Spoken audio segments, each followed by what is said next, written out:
அன்பானவர்களே, நீதிமொழிகளின் புத்தகம் 4ஆம் அதிகாரம் 23ஆம் வசனம். எல்லா காவலோடும் உன் இருதயத்தை காத்துக்கொள், அதனிடத்திலிருந்து ஜீவ ஊற்று புறப்படும். Keep thy heart with all diligence, for out of it are the issues of life. எல்லா காவலோடும் எப்படியெல்லாம் இருதயத்தை காத்துக்கொள்ள முடியுமோ பாருங்க. ஆண்டவர் கூட சரீரத்தை படைக்கும் பொழுது அந்த இருதயம் நமக்குள்ளதாங்க இருக்கிறது. அதை ஒரு முறை கூட பார்க்க முடியாத அளவுக்கு அவர் அதை மறைத்து வைத்திருக்கிறார். சதைகளுக்கும் எலும்புகளுக்கும் நரம்புகளுக்கும் தோள்களுக்கும் உள்ளே.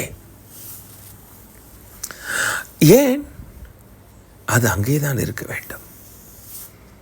இப்பொழுது இதயத்திலிருந்து வருகிற யோசனைகள், சிந்தனைகள், திட்டங்கள் பாருங்கள், எப்படி இதயமே ஒளிந்திருக்கிறதோ அதே போலதான் சிந்தனைகளும்.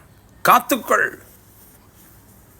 எல்லா காவலோடும் உன் இருதயத்தை காத்துக்கொள், காரணம் அதனிடத்திலிருந்து ஜீவ ஊற்று புறப்படும். Keep thy heart with all diligence. இதயத்தை காத்துக்கொள்ளுங்கள். சிந்தனைகளை, யோசனைகளை ஆண்டவர் அந்த ஞானத்தை தருவாராக. காத்துக்கொள்ளுங்கள்.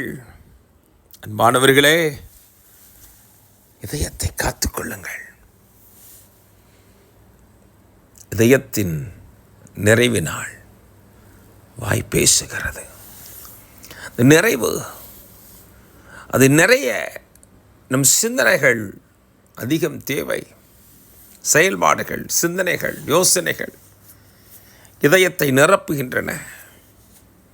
கண்கள் இதயத்தின் வாசல், காதுகள் இதயத்தின் வாசல், மூக்கு இதயத்தின் வாசல்.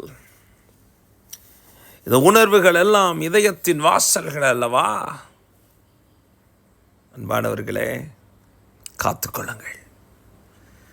கண்களை, காதுகளை, உங்கள் மூக்கை காத்துக்கொள்ளுங்கள். அப்படித்தான் சொல்ல வேண்டும்.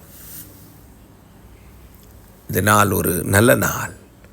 எல்லா காவலோடும் இதயத்தை காத்துக்கொள்வோம். கர்த்தர் நம்மை காத்துக்கொள்வார். God bless you.